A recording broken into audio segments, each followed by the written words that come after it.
Good evening, everyone. Welcome into the Voice of College Football. Miami Hurricanes here on our Miami channel. My name is Mark. Voice of College Football here, talking up the Canes each and every Wednesday and Thursday night. It's Wednesday night, our slot at 7 o'clock Eastern Time with Cam Underwood from State of the U. And tonight, Thursday, 8 p.m. Eastern Time with the Wholesome One. Unfortunately, the Wholesome One just contacted me. Has a situation going on in which he will not be able to be here with us tonight. So we will not disclose that situation, just a personal situation he needs to take care of. And we hope he will be back next week. So the Wholesome One not with us tonight, unfortunately.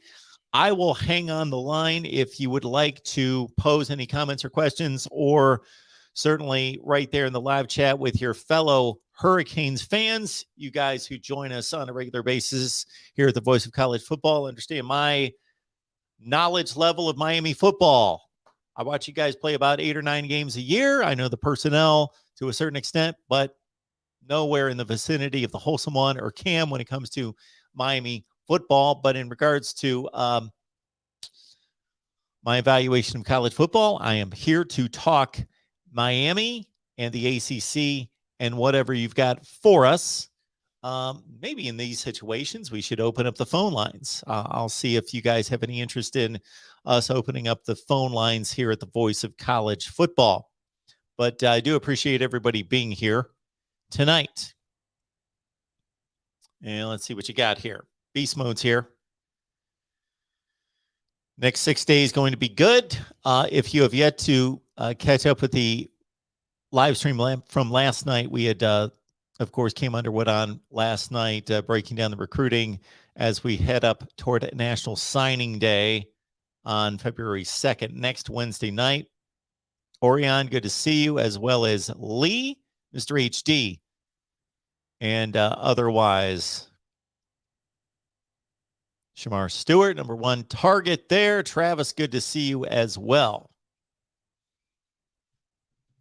So I'm going to hang out here for just a couple seconds. Again, the Wholesome One will not be with us.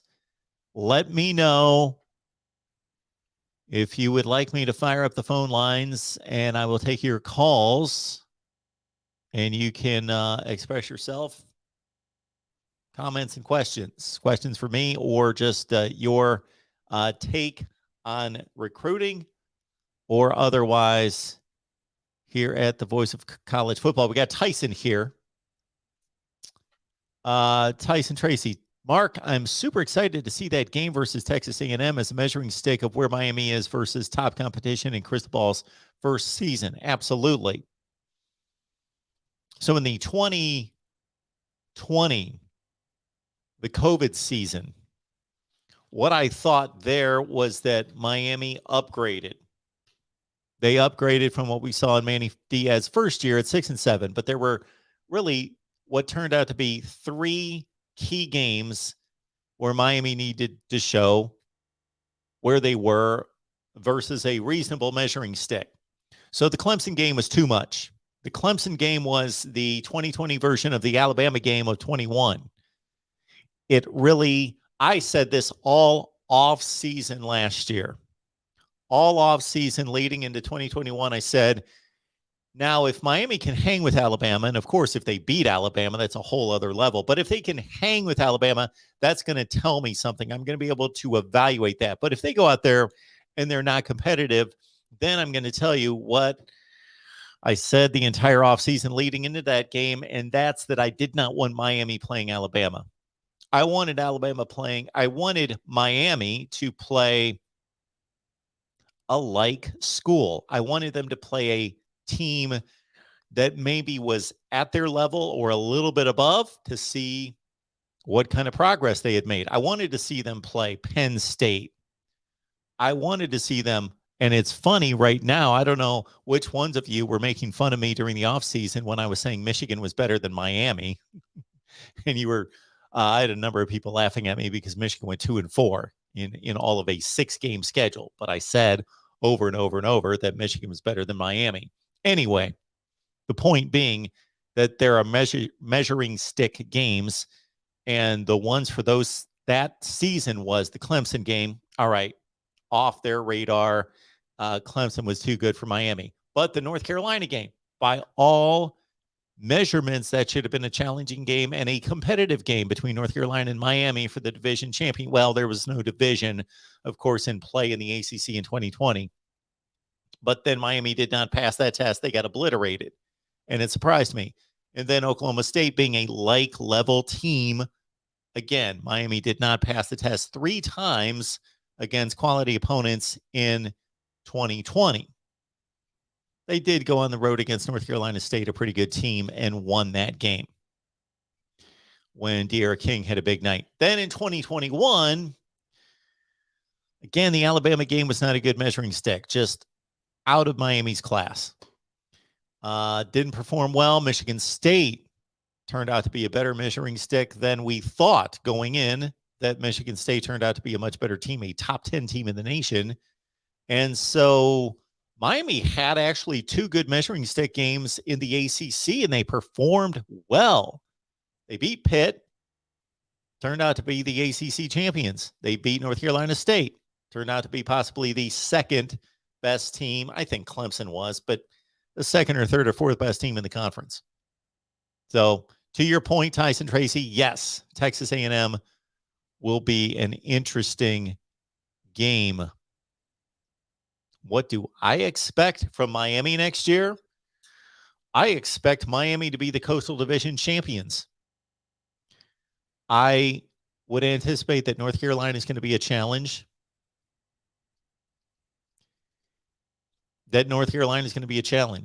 I don't know about these other teams coming back. Of course, Pitt's going to be much different. But Virginia Tech is not in a good place right now. Virginia losing its head coach, Bronco Mendenhall, one of the best out there, not in necessarily a good place, needing to get their footing again. It's not a good division. Georgia Tech and Duke are awful. Virginia Tech's headed in that direction. They need Brent Pry to turn them around. It's not a division that's full of talent or programs that are in a good place. North Carolina's the one. Pitt, we will see if they can duplicate what they did, if Pat Narduzzi actually has this program in the right trajectory, or if that was an aberration last year. Miami's the best team with the best talent in the Coastal Division. They've got the best roster in the division. Now they've got a coach who's won the Rose Bowl, won the Pac-12. He's coached and won big games. He's coached and lost some big games.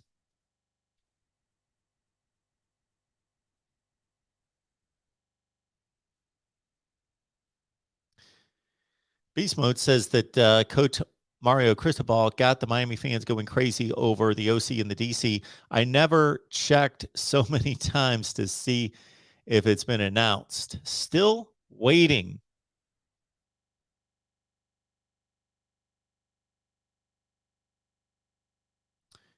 Again, if you're just joining us, yes, the wholesome one unfortunately can't join us tonight.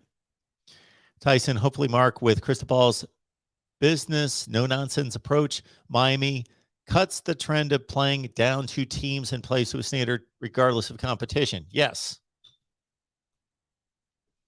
They played down to Virginia last year. They played, let's see, the Virginia Tech game was somewhat close. They kept Virginia Tech in the game. They played down to Appalachian State. They played down to Virginia.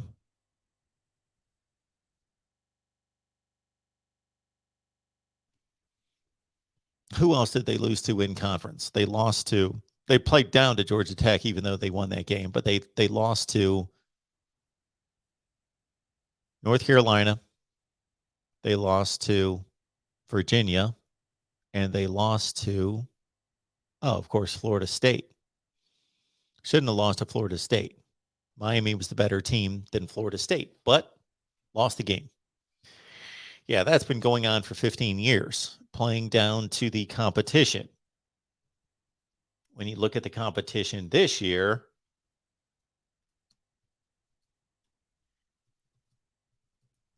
what you're looking at.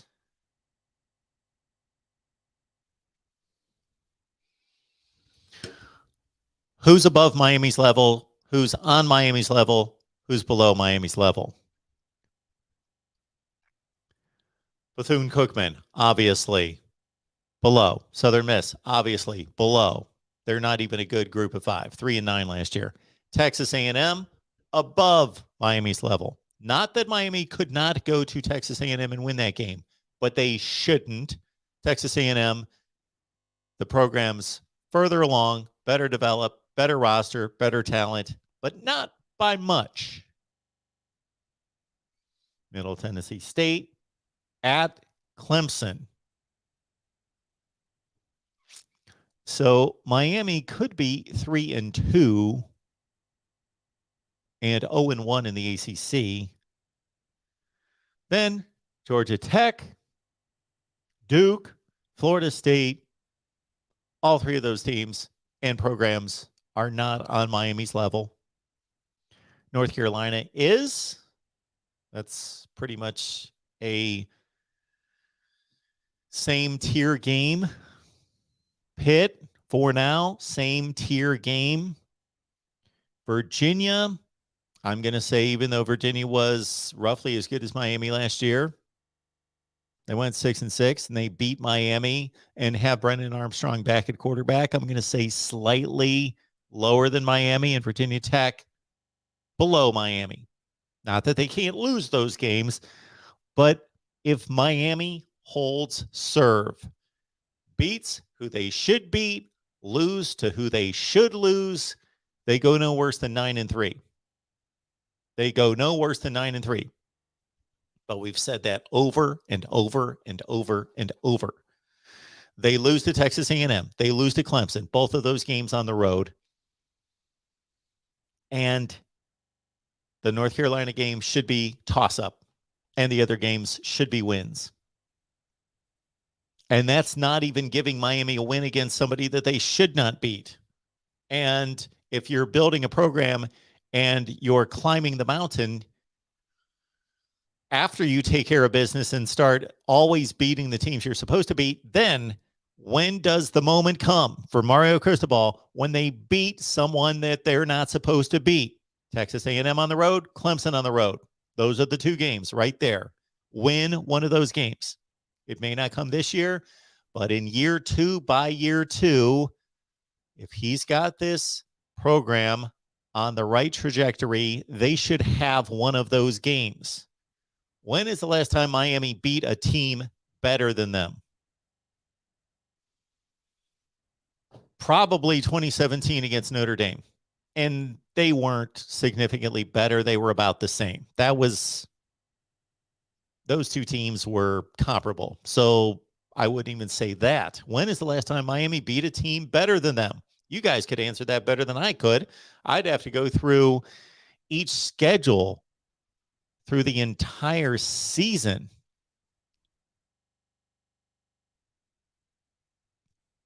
CJ, appreciate you being here. Thank you so much. Unfortunately, can't watch the show. We will see you later.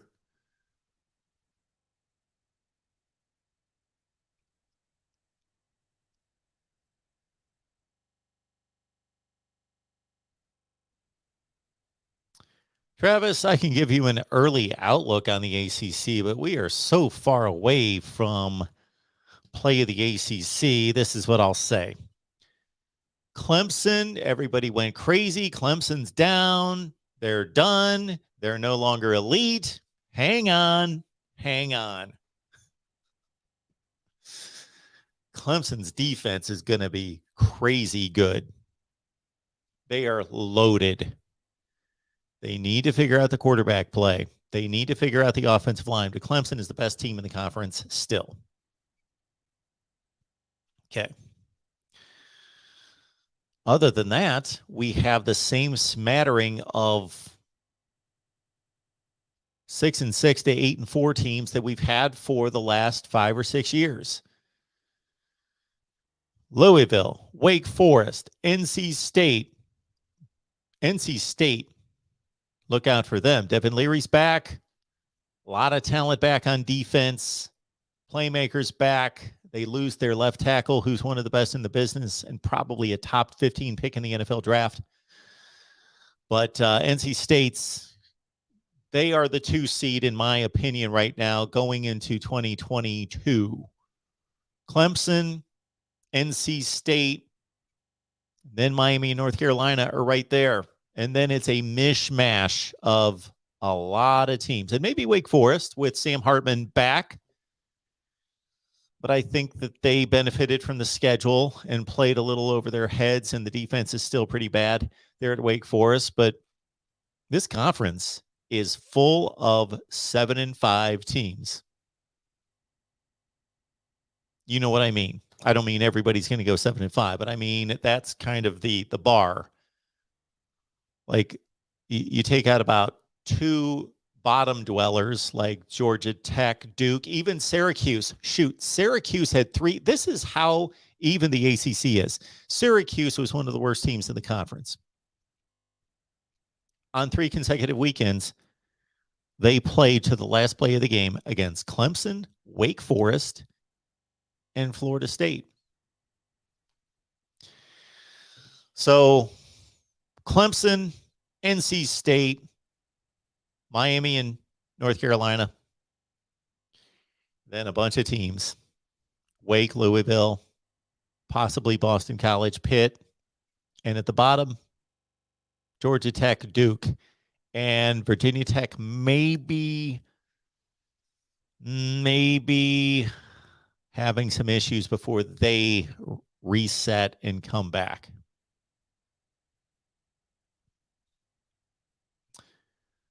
Once again, if you could not be here at the beginning of the show, the Wholesome One will not be with us, unfortunately.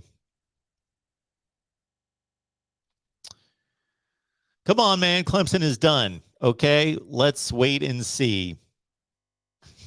Let's see the evidence of that. So we've got, with all due respect, we've got Miami fans here believing that you're ascending after a 7-5 season, just because you've got a decent football coach and have brought in a good recruiting class, or a good recovery of a recruiting class in recent weeks, where Clemson is still bringing in a better recruiting class, and they're coming off a 10-3 season in which their defense is coming back and will be lights out. So yeah, Clemson's not done. I know you want them to be, but they're not done. Maybe they're done automatically making the playoff.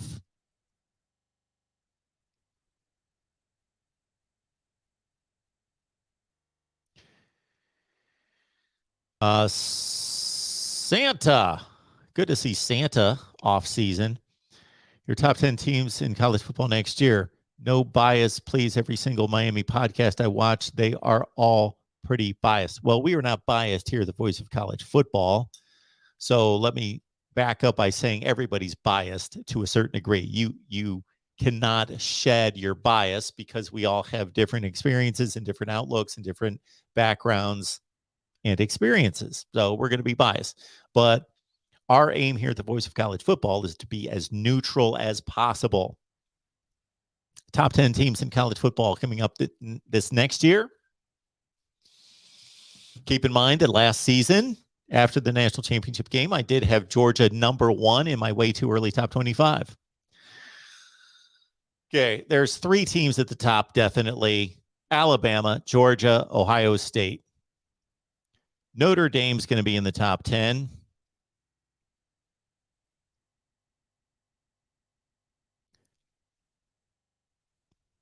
Texas A&M's probably a top 10 team. Clemson's a top 10 team, I believe. At this point, these are not final predictions. It's January. But those are 6 at the top 10. Then you get a lot of teams vying, including Miami. Penn State, Wisconsin, those are really good teams. I expect Michigan State to take a step back. Michigan brings a lot back, but they also lose a lot. Tennessee continues to get better. Oklahoma State loses a lot. Don't know that they're going to continue to be that good. And Baylor as well. I think the Big 12 kind of gets compressed. Oklahoma's not going to run away from everyone. Texas is interesting because they're coming off another deplorable season, but the talent there continues. Sark is bringing in, and boosters are bringing in. NIL is bringing in, just like at Texas A&M, superior talent. Same thing at USC. They're probably a year away. They're probably 1 to 2 years away, but they're going to be intriguing in 23. So as we round out my top 10, again, Alabama, Georgia, Ohio State, Notre Dame, Clemson, Texas A&M, those 6 I'll put in there for sure. And then I'll go with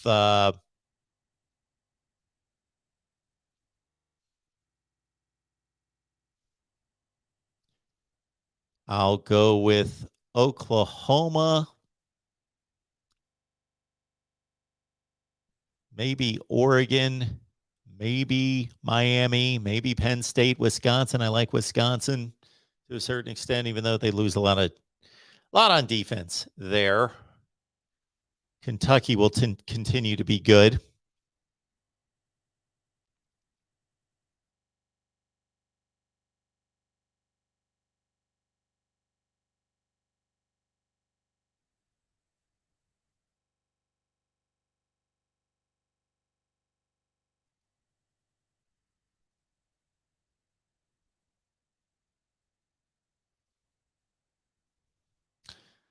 Tyson Tracy, 2009 Oklahoma,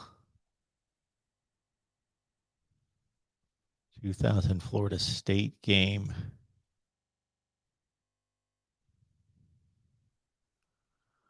Well, I do appreciate everybody being here once again. Our thoughts are with the Wholesome One. He's okay. He's fine, but handling a situation right now. And we got late word that he would not be able to make it with us tonight. Is everybody aware of what we do here at the Voice for College Football? We got a main channel, which the attempt there is to handle national topics, national conversation. Then we got this Miami channel, which is our leader in subscribers at over 7,000. So thank you to all of you who subscribe right here at the Voice of College Football, the U. And we're here every Wednesday and Thursday night with live shows. And we'll continue to be here with you all the time. So please check out our other team channels if you're fans of anyone else, or you just want to help us grow the channel, the network of channels.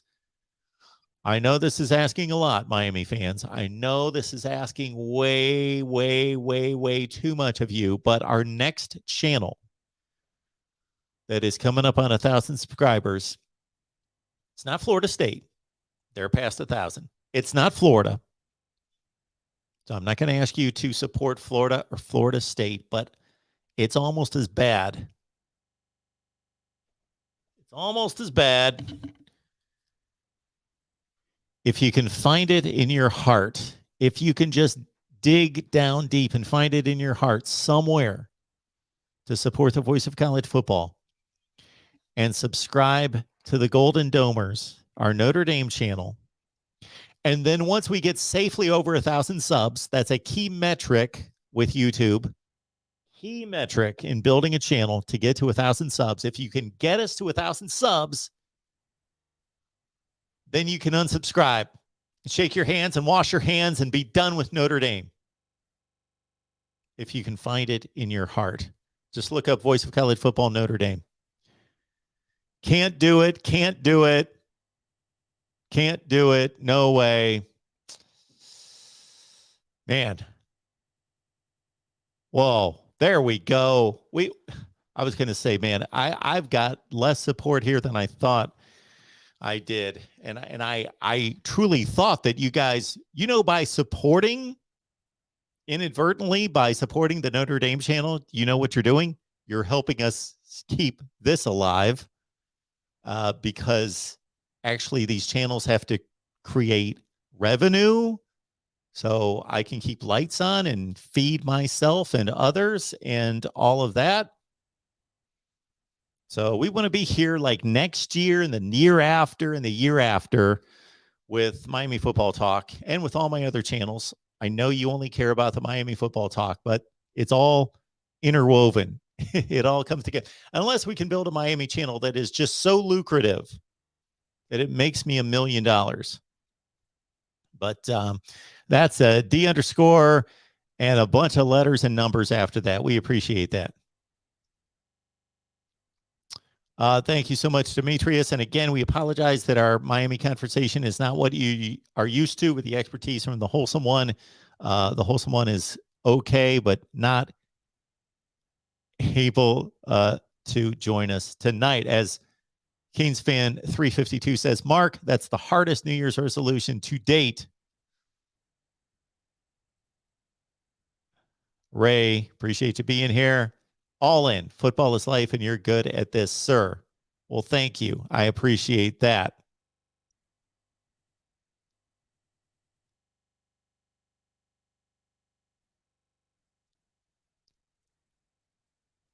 We got Chris here, the great Mark Rogers, no D.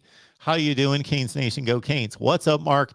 You think Miami could win the ACC first year with Mario Cristobal? Hope Wholesome One is all right. Yes, the Wholesome One is fine. He's okay, but he did have a serious personal matter to deal with, but he's okay. Chris, yes, Miami could win the ACC. I would not be shocked.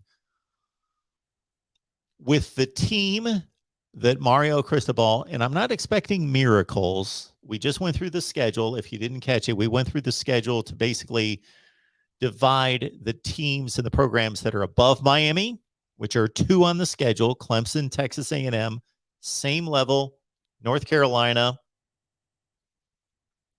maybe Pitt. We'll see if 2021 was an aberration. Then everybody else below Miami. Not that they can't lose those games, because we've seen it every year, Virginia, Virginia Tech, etc. But it's only North Carolina, maybe Pitt, and it's Texas A&M, Clemson. And Miami could go to Texas A&M. They could go to Clemson and win. If Clemson does not fix the offense, the defense is going to be phenomenal. Clemson may field the best defense in the country. I have little doubt that they will field the best defensive line in college football. But they were close to that status last year. They had a top, legit, one of the 5 best defenses in college football last year. Georgia, Alabama, Wisconsin, Clemson, Oklahoma State. But they lost 3 games because their offense sucked. The offensive line was horrible. The quarterback play was bad. Even the receivers, Clemson, elite. Up until a couple of years ago, they went on a 6 or 7 year run where Clemson had the best wide receiver core in the country year after year after year after year. We know the deal. Sammy Watkins, Hunter Renfrow, Mike Williams, etc. Artavis Scott and others. We know the deal. But over the last couple of years, they have not been good at wide receiver. Their recruiting has not dropped off. So if my bottom line statement is that if Clemson does not fix the offense, they can get taken down 2 or 3 times again this season, and Miami could win the ACC. Absolutely, Miami could win the ACC. I doubt if I'm going to predict that, because I believe that Clemson is still the best team. But even the best team, especially in a conference where there's a championship game, doesn't always win it. Consider Miami could go 9-3. They could lose to Clemson in the regular season. They could go 9-3. They could lose, let's say, the Texas A&M game. So 9-3, 6-2 conference record. Win the Coastal. North Carolina is probably the key game, but we thought that last year, and it didn't turn out to be that to be the case. And Miami gets another shot at Clemson. They win the ACC championship game. They get the rematch, and they win it. I could absolutely see that. Clemson's the best team in the conference as of right now, but Miami is right there. If we took a poll Okay. You guys are going to have to give me feedback on this in regards to if we took a poll on who you want as offensive coordinator. We've got Dorsey. I think if I put this in the YouTube channel page on the community page, a poll, I think I've got up to 5 choices, maybe just 4. Dorsey, Belk, Bryles will not be a candidate, correct? He has already said that he will not leave Arkansas. Who else am I missing that could be that you like for an offensive coordinator? Again, I think Brady's out of the picture. Is there anybody else? I will wait for some responses. Meanwhile, Tyson is asking Mark, you think King being forced to start last season and play, even though he looked hampered, shortened what Van Dyke could have used as growing games, especially with those one-score games versus North Carolina and Virginia? Well, I got to say, my goodness, credit Tyler Van Dyke, not just for being super talented, uber talented, credit him for basically stepping on the field. And we did see improvement. He started to clean up a few mistakes, but from the get-go, bam. And it was good that his first experience was against, I believe, Central Connecticut State, correct? But he just took off. And can you believe this is how good the quarterback position has been, how much it's been upgraded? That De'Ara King was a top 10 quarterback going into the 21 season. He was roughly a top, I think, in our conversations with the Wholesome One and with Cam, I stated a number of times that I had him in that 10 to 15 range nationally. Top 10 to 15 quarterback in the country. And there's no question, with all due respect to De'Ara King, the quarterback position was upgraded. I don't want to say significantly, substantially, decidedly. I don't think there's any question. Tyler Van Dyke was that good last year. He was that good. So, wow.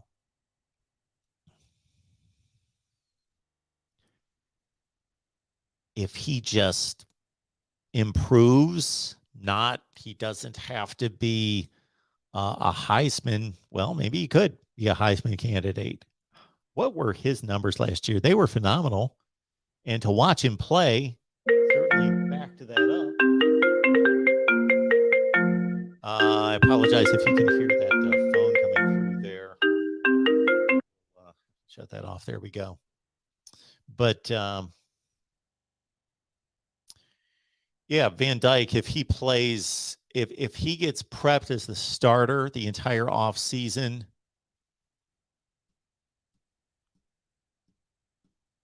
they beat Pitt and North Carolina State, the 2 best teams on the schedule in the ACC. They lost to Virginia. They lost to North Carolina. They lost to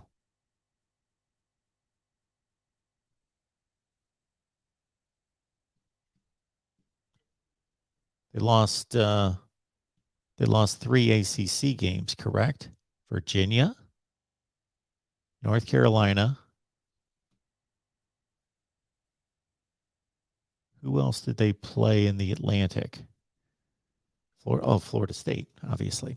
Man, those were all so close. Yeah. They might have gone 10-2. Let's say one of them doesn't come through with the key plays in one of those games. 9-3. They were a 9-3 team if they go Tyler Van Dyke start to finish. That's what I think. Do we have agreement out there? Yeah, sorry. For some reason, I got this block that I keep counting up the losses, and then I just miss Florida State. Who could forget 4th and 14? Of course. We were all watching. Absolutely, Toby. These are just opinions. I had a caller a few weeks ago tell me that without Jamison Williams, that Alabama would have lost 4 games this past season. And I said, You can have that opinion. No, he said, no, it's a fact. Well, no, it's not a fact. And you would not have believed how insane this phone call was of me explaining to this individual what the difference is between speculation that can't even ever be proven because that's a parallel universe that doesn't exist. Jameson Williams did play for Alabama this past year. They did only lose one game. They did go to the national championship game where they lost their second game without him for most of the game. But we will never know. Yes, he was a showstopper, takes the top off the defense, great player. But we don't know, especially for a program like Alabama that hasn't lost 4 games under Nick Saban since his first year, since 2007. That's just an insane comment. So no. I don't state any of these things as fact, or that I know that if this would have happened, that would have happened. No, I will never make dumb comments like that. Oh, I'm sorry, Toby. You didn't mean me. We've got Tyson who says, Mark, I'm surprised T. Martin's name is not coming up more in offensive coordinator discussion. Great college quarterback, great college. Yes, he has been a tremendous coach, both at Tennessee and USC. Where is T. Martin now?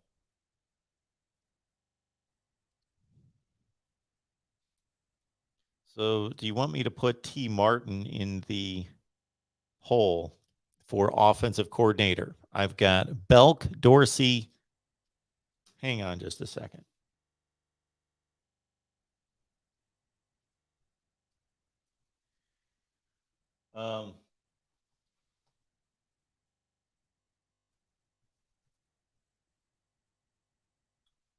Yeah, my bad, of course, on Belk as defensive coordinator. But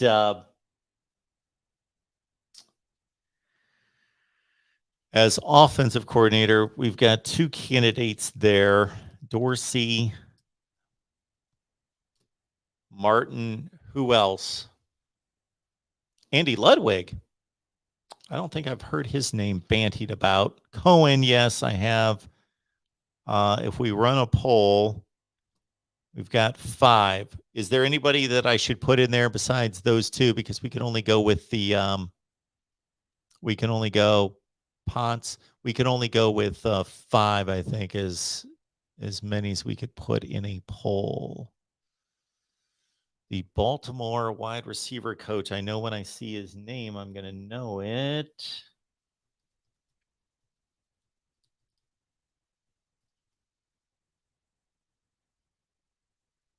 Oh, T. Martin.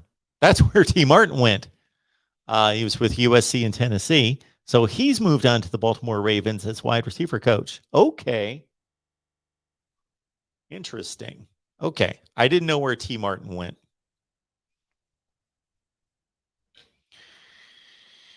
I was in the press box at the Georgia Dome during the 1998 SEC championship game when Mississippi State was leading Tennessee in the 4th quarter. And then, of course, T. Martin and a Tennessee defense and Peerless Price at the outside, on the outside, led a 2-touchdown comeback to win and move on to the national championship game. That's what I think of when I think of T. Martin, is being in the stadium, in the press box, covering the SEC title game of 1998, in which T. Martin took a major step toward leading Tennessee to a national championship, the first BCS championship.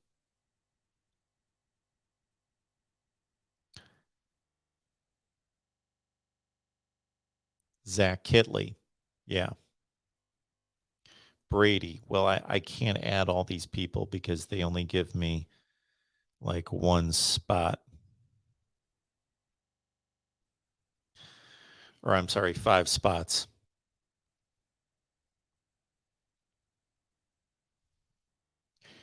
There you go, Yella 265. If my projection of Tyler Van Dyke starting the entire season would have resulted in a 9-3 finish, Manny Diaz would still have a job.